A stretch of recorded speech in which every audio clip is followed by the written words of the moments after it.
Hi everyone, I'm going to show you today how to use my build to speed farm Death Breath, legendaries, or just straight up blood shards and T10 rifts. The build is quite simple. See, you use the normal waste build, except you don't have the ancients. You use in your pain Bravado, which gives you 40% movement speed when you activate it. You use Sprint, which gives you 40% movement speed when activated, and you have your Fierce Charge that gives you movement speed. Plus, your Whirlwind with the waist set will give you movement speed as well. So you have REND, which is your primary damage dealer, that and your tornadoes, but REND does a lot of damage. And Wrath of Berserker Insanity. This is just an easy choice as it brings a lot of damage to the table. I use Weapon Master just to not run out of Fury. Boon of Volcados, so I have my Wrath of Berserker up more often. Animosity, just because you run out of Fury with this build because you're going to be using Sprint on cooldown, right? So if you don't want to run out of Fury, you need something that generates it. This helps a lot. And Rampage, just because it's OP and gives you 20% extra strength. So these are the skills. It's not too hard to understand that part. Now, the actual items. You'll want to go and get your waist set. So, waist set, almost all ancient. I'm missing the gloves. And for the gems, I use Bane of the Powerful, Tigok, and Bane of the Trap. As you can see, my Bane of the Powerful is not yet leveled as it should be. I'm going to fix this after the video. So Tigok, just because it gives you armor and damage.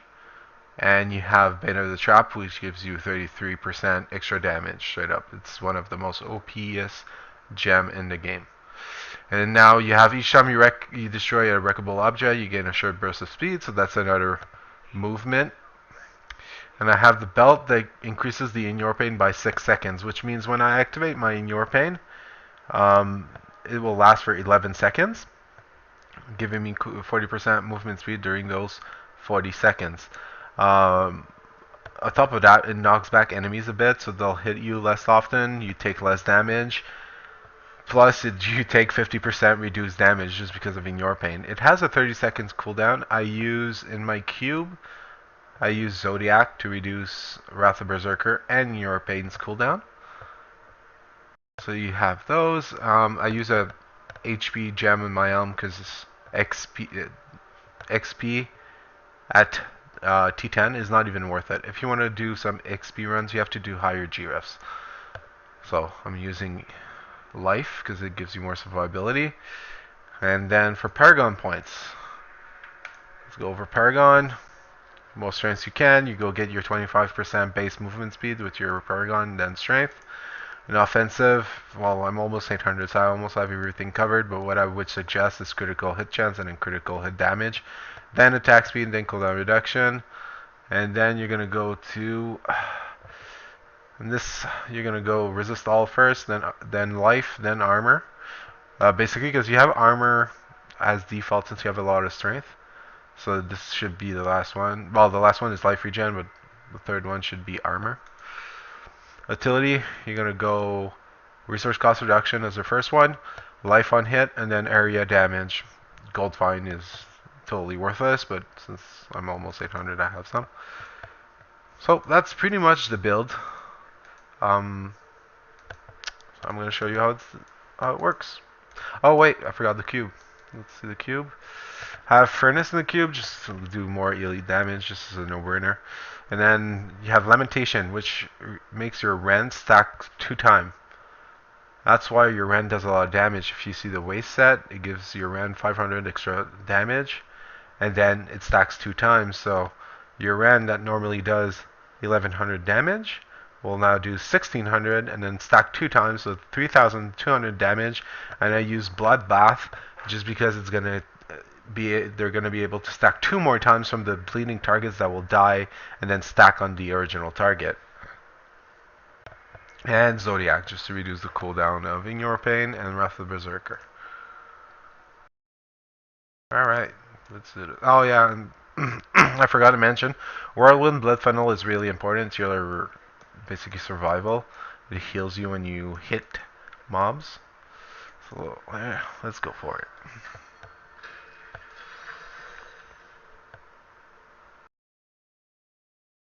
Your goal is to always Whirlwind. That keeps your stack of T-Guts up. So in your RP, bam, have a lot of movement speed. You just rend.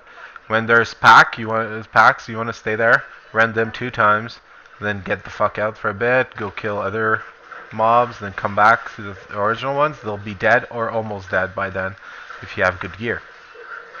See, mine's are already dead, so I just pick up my death breath and continue on my way. There's a pack. I'm gonna kill it real quick.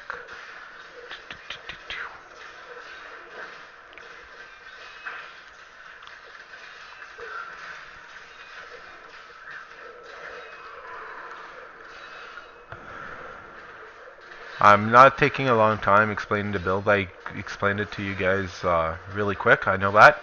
I'm going to be linking the build in the actual YouTube link. I explained it faster just because some people just want to get to the gameplay, and when you have a 20 minutes long video explaining the skills, people don't like that usually. So I'll go with fast to explain, and you guys can either rewind and just check the build. I'll link it. You'll see it's a no-brainer.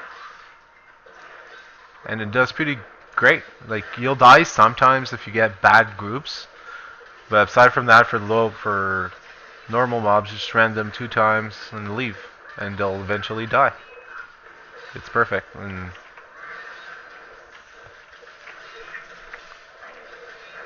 the rift charged fairly quick, and you travel the map trying to find packs.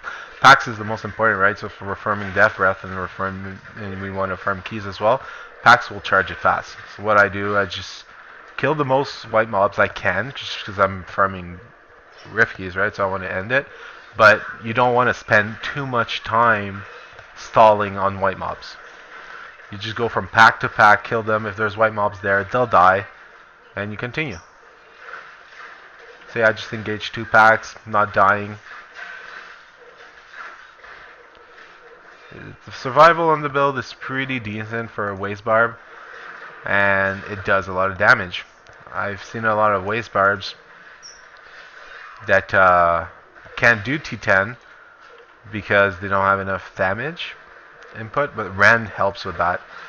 There's a lot of people that don't like REND for some reason. I love it. It's a lot of damage. Even most people that do play Whirlwind REND build, they'll play with Immortal Kings, but Immortal King slows you down by 40% since you're not getting the 40% from the Whirlwind.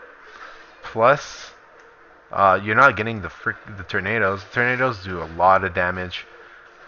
Yeah, it may be better with IK set, but I like it that way. I find it more fun to have Whirlwind actually being used than having to stop and rend everything. Whirlwind will kill most of the white mobs. So you don't have to. You don't have to stay and just have to rend them real quick and you continue. That's it. For packs, you stay and you kill them with your Whirlwind and rend, which goes pretty fast, as you can see. They're almost dead and they'll die right now. So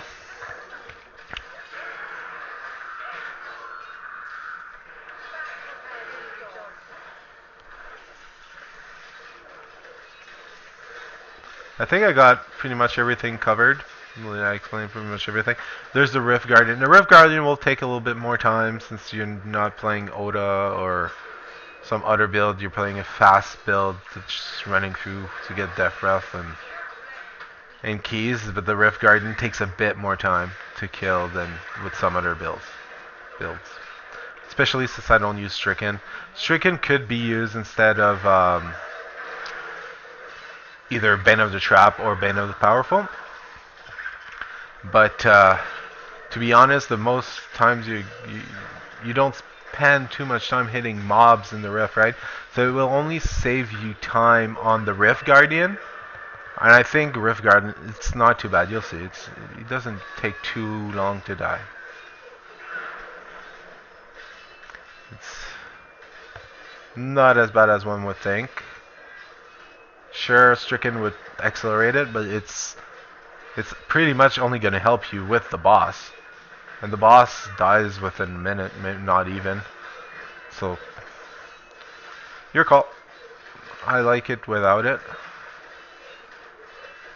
since it helps for the old riff and not only the boss.